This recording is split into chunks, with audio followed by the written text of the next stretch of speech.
Canada had the early jump, but Sweden made it a game and made a 2-point swing in the first night of the Four Nations face-off.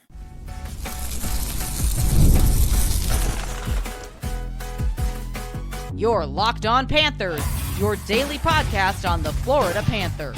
Part of the Locked On Podcast Network, your team every day.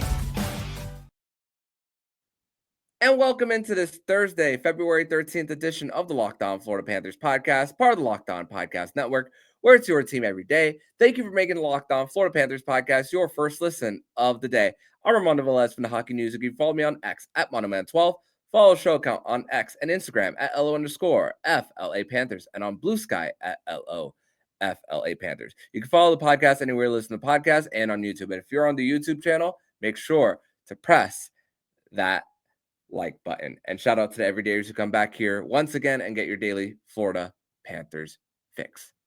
So, night one of the Four Nations face-off, one that we did not think that would end up in an overtime win for Team Canada as they win 4-3 off a game-winning goal by Mitch Marner more than halfway through the overtime period, which is a 10-minute overtime period instead of the traditional 5. And the series and the Four Nations has officially kicked off with an incredible night and a comeback attempt by Sweden, even though they fell short, but they still get a point on the night for the Four Nations. And joining me to recap this 4-3 Canada win over Sweden in night one of the Four Nations face-off, he is Florida Panthers historian Francisco Oporta. And Francisco, how did the juices start going for you once the puck dropped, or was it starting that was something that was anticipating and you were just waiting for something for the action to start? So how your overall feelings on everything? So at the beginning of the game, you get the festivities. We had the opening. They brought Barkov out as the captain of Team Finland and everything like that. It's like, there's our guy right there. And then everybody else booing Austin Matthews relentlessly, which is great and all. But then the puck does drop, and then Canada goes in that power play immediately, and it's just they score in seconds, and then they score again. I'm like, oh my! I was thinking, like, man, this Canadian offense is really scary. It's really, really scary. Like, who's going to beat them? And then as the game goes on, it seemed like Sweden finally got their legs under them, finally started putting things together. They were able to put up a goal, and Canada goes up ahead 3-1. Then they got another goal, and then they tied the game. Now we're headed to overtime. And that third period especially, I'm just sitting there, I'm like, oh my goodness gracious, they tied the game. And the stakes just kept getting higher.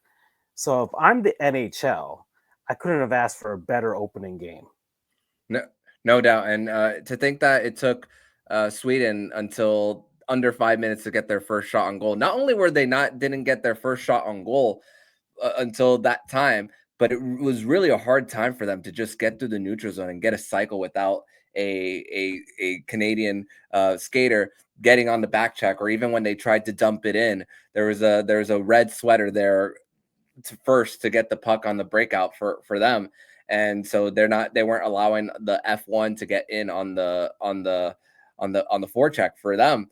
But then you think about mistakes for Team Sweden with a pinch of Victor Hedman that led to 2-on-1 with Brad Marchand scoring, which he's known to come up big in international tournaments for himself, which that line with him and Jarvis and Point were starting to get going really early. We didn't really hear too much of them throughout the rest of the game. But to think that even Canada losing Shea Theodore in the second period for them, I mean, but even Victor Hedman said it after the second, the other guys around them are used to playing heavy minutes. I mean, Drew Doughty was playing 27 minutes even before this tournament, which Drew Doughty, in my opinion, did not have the best game. He lost a board battle that ended up in the goal that was screened on Jordan Binnington, and then another one where he was backed in, where the Swedes also scored another one for him.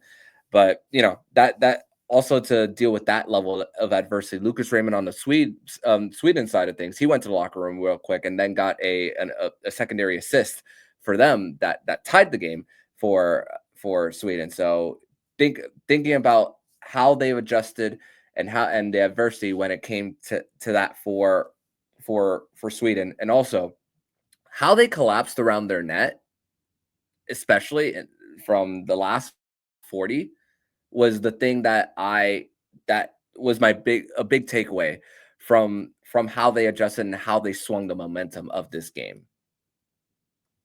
Yeah, they had to find a way to stop Canada's freewheeling offense, because any one of those guys with the speed of, you have McDavid, you have MacKinnon, you have all these guys that are just lightning quick. So they really did need to change up the defensive structure in order to basically we're just going to box everybody in and hope for the best from there. And because you saw Canada kept taking swings at them, and Sweden was basically like, okay, we'll take a shot here, we'll take a shot there. Eventually, we will have to get some sort of possession, and then they'll go from there. So that seemed to be the way that they changed their thinking of how to best I don't know if you can say contain the Canadian offense, but best manage the shots that they were going to get.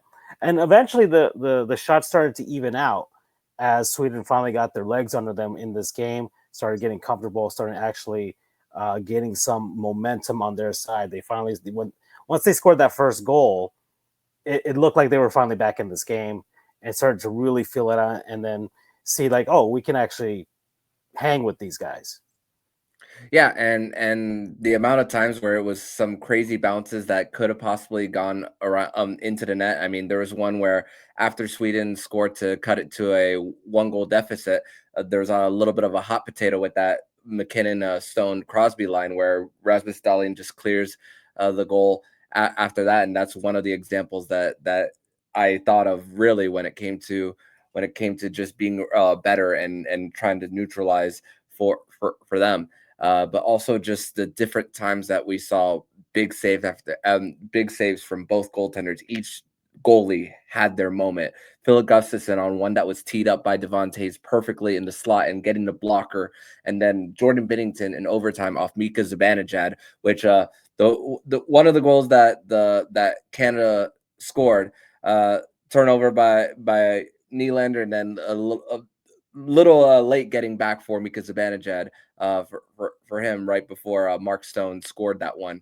But still, the goaltenders, each of them had their moment in this one. And honestly, I don't know how you go if you're the coach of either of these teams and say we got to switch up these goalies. I just think with how tightly contested it was and how these two had their moments, and also how low event it became later. I don't know how either team just switches it up after tonight.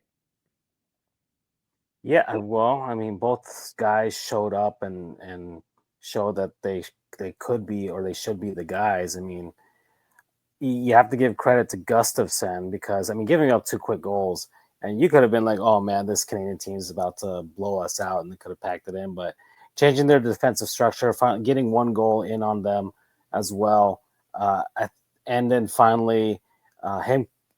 Well, I mean, honestly, it was Gustafsson that brought the momentum for Sweden. He made a massive save, and then that led to their first goal after that. So I think more than anything else, because they came out with the 3 stars of the game, I'm like, man, I could have given a star to each one of the goaltenders, in all honesty, just because of the way that they play. Because this game could have been, it could have been a blowout for Canada at the beginning, or even towards the end when it could have been a victory for Sweden in overtime. So I do think that both goaltenders, man, if I was the one voting, I probably would have given each of them a star, because man, I think Binnington saves the game right then and there, but Gustafsson is who gives momentum to Sweden, to stay in the game and eventually tie it. Yeah. And let's talk about that overtime. 10-minute overtime for the tournament.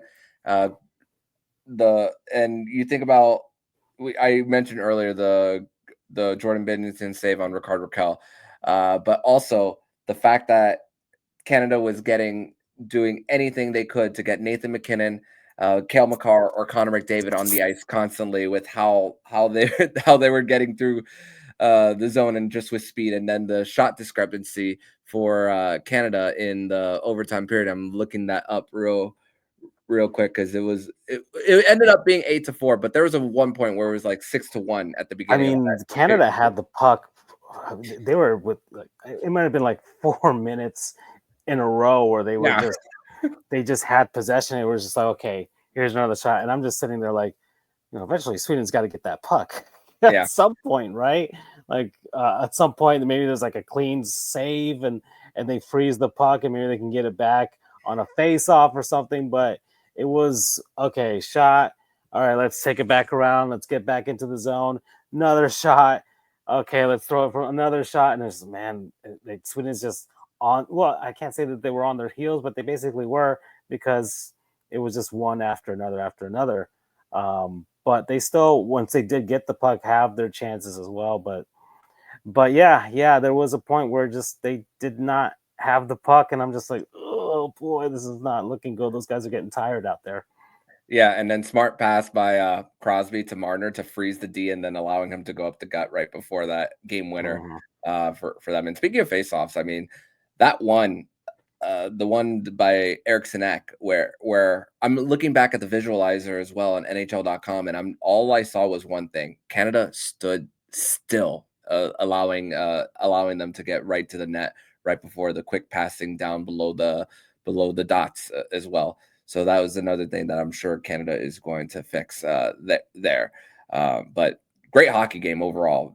Canada wins 4-3, and we are going to continue this conversation on the game and what we thought of the Florida Panthers players who we saw in this 4-3 Canada win. We're going to discuss that more next here on the Locked On Florida Panthers podcast. Today's episode is brought to you by Wonderful Pistachios. And looking for a snack that's both delicious and nutritious? Crack into a good source of protein with Wonderful Pistachios. Wonderful Pistachios is one of the highest protein nuts. Each 1 ounce serving has 6 grams of protein, give you over 10% of your daily value. Plus, they're packed with fiber and better for you unsaturated fats to keep you feeling fuller longer. Get snacking with a snack that packs a protein punch. Visit wonderfulpistachios.com to learn more.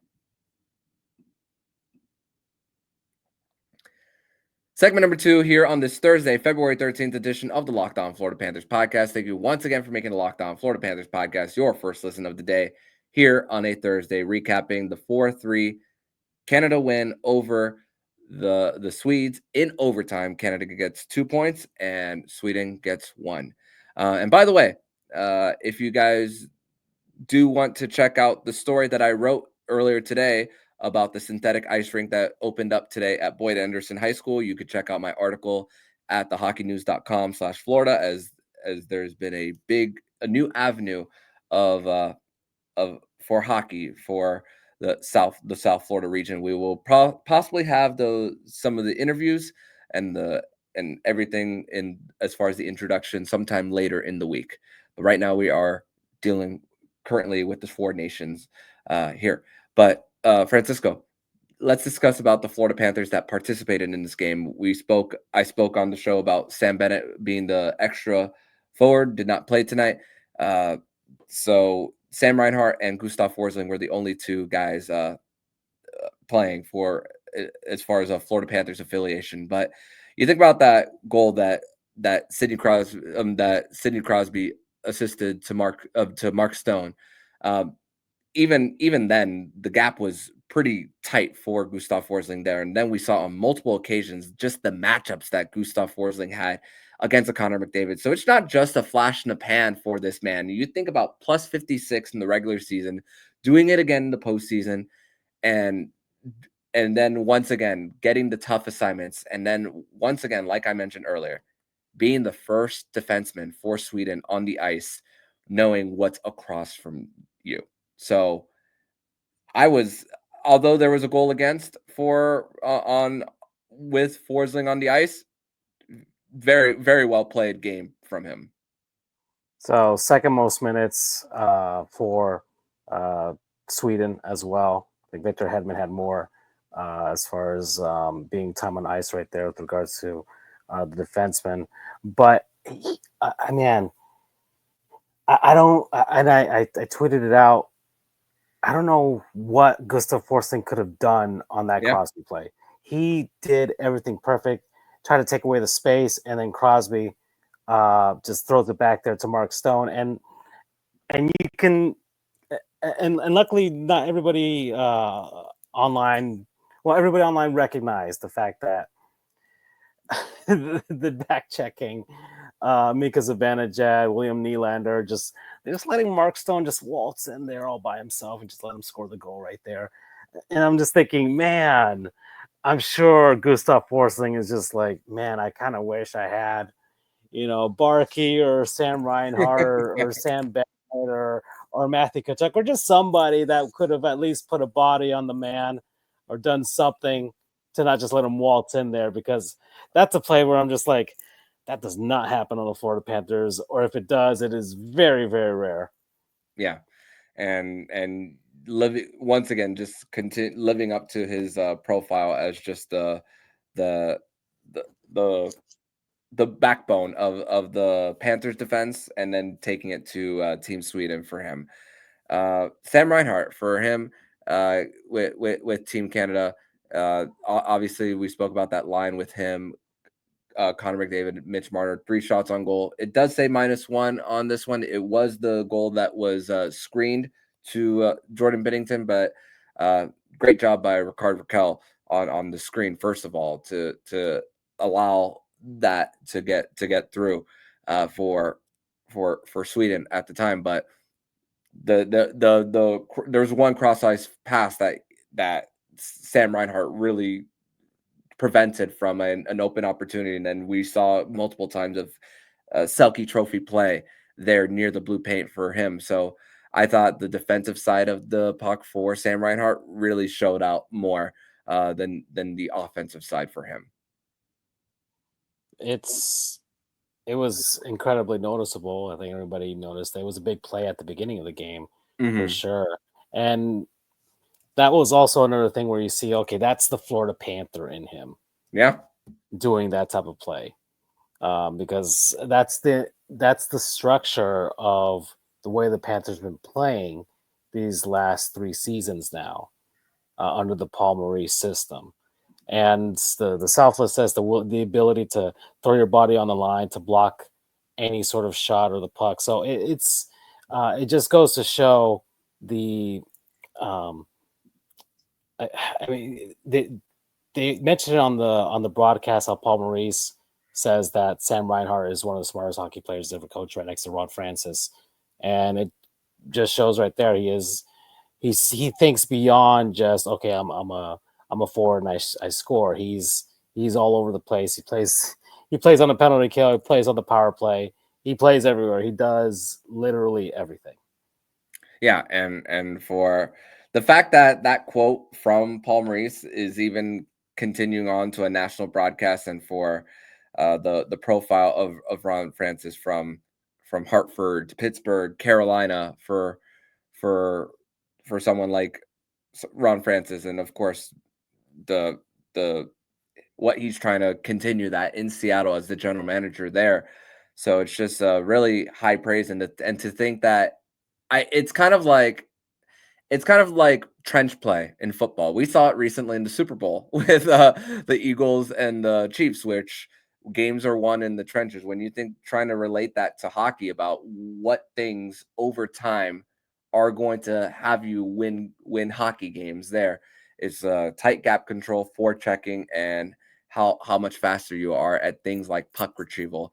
And there was this one block that really helped them get out the ice and actually get the proper clear. It was the one that he had on Rasmus Dahlin that really helped them, keep things afloat there for Sam Reinhart. So those are the kind of the things I compare when it comes to just how the formula of winning. Yeah, good first outing for both Panthers reps there in this first game. Yeah, no doubt. So and it's only going to continue as tomorrow's game for USA and Finland. We're going to see 5 Florida Panthers represented for the franchise, and every game we will have some type. So not once again, no shortage of Florida Panthers talk and relating that and discussing their games of how they've done in the 4 nations. And we're going to continue that conversation next, but also discuss some more international hockey coming. We're going to discuss that more here on the Locked On Florida Panthers podcast. But first, we're going to tell you all about Factor. And looking to optimize your nutrition this year, Factor makes eating well easy with chef-prepared, dietitian-approved meals that are fresh, never frozen, and ready to heat and eat in just 2 minutes. With 40 options across eight dietary preferences every week, you can customize your meals to fit your lifestyle, whether it's Calorie Smart, Protein Plus, or Keto. Plus, Factor even offers wholesome smoothies, breakfast, and grab-and-go snacks to keep you fueled all day long. Eat smart with Factor. Get started at factormeals.com/LockedOnNHL50 off and use code LockedOnNHL50 off to get 50% off your first box plus free shipping. That's LockedOnNHL50 off at factormeals.com/LockedOn50 off to get 50% off plus free shipping on your first box.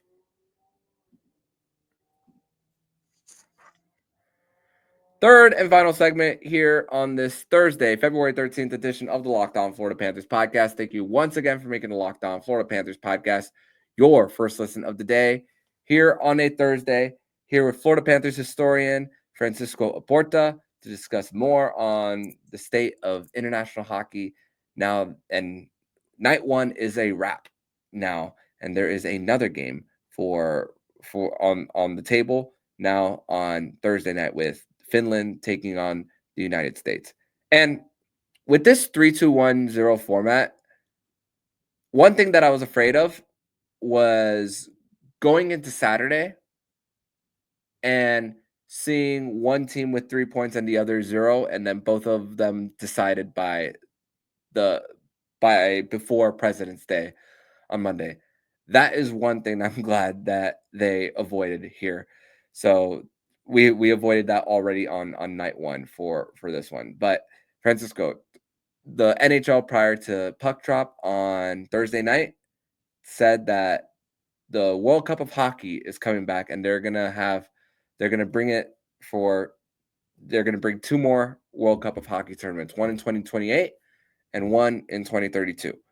And so it's going to be those every other year of seeing international hockey, something that we've been begging for. So now we saw a tease of it in 2016 with adding Team North America and Team Europe. They're not going to have it this time around. So possibly bringing Russia back into the mix, of course, Czechia, maybe Germany there for the tournament. Host city is TBD for that. I assume it's going to be somewhere up north. But it's awesome because we've been very vocal on how we felt about the All-Star game, and it's for the locals. That the only All-Star game that I ever cared about in the NHL was the one that South Florida hosted just a few years ago. So it's coming true for international play.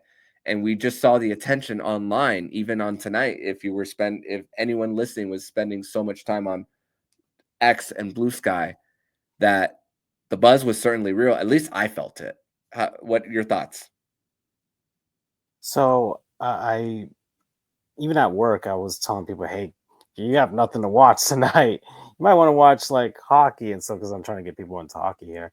And so I did get somebody to who's like, "Oh, this is like what the Canadians are booing like everybody." I'm like, "Yeah, it's in Montreal. They're technically the away team, but it's in Canada. So, but it is more interesting than an All-Star game.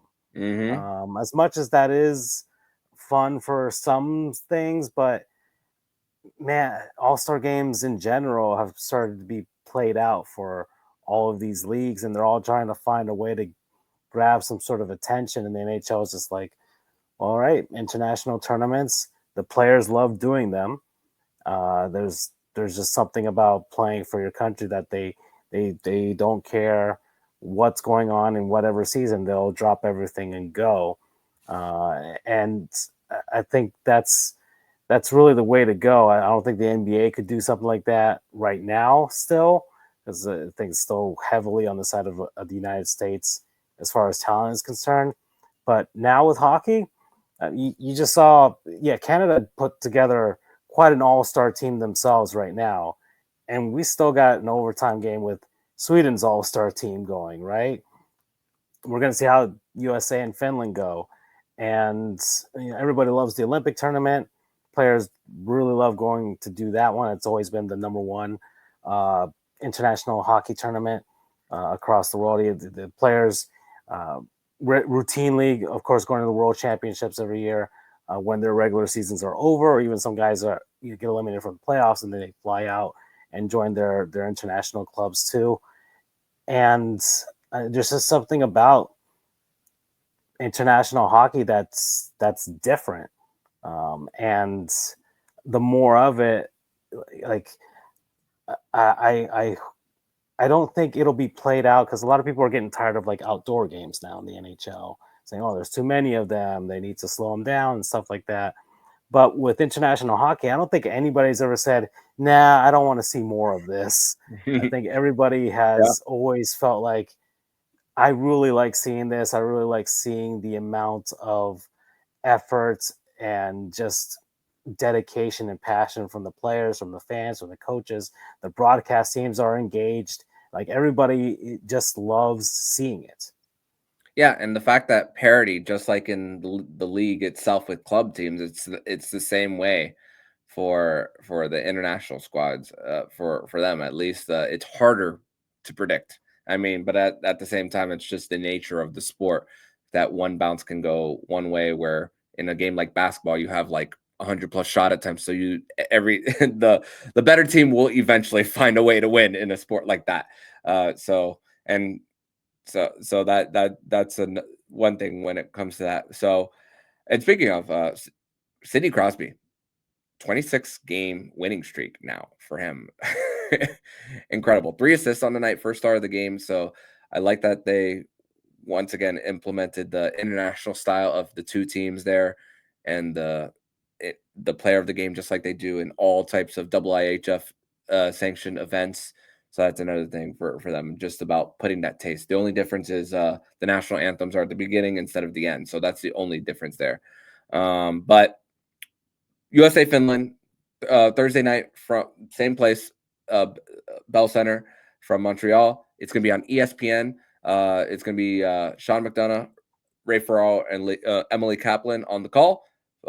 It's actually Sean McDonough's first call of hockey this season.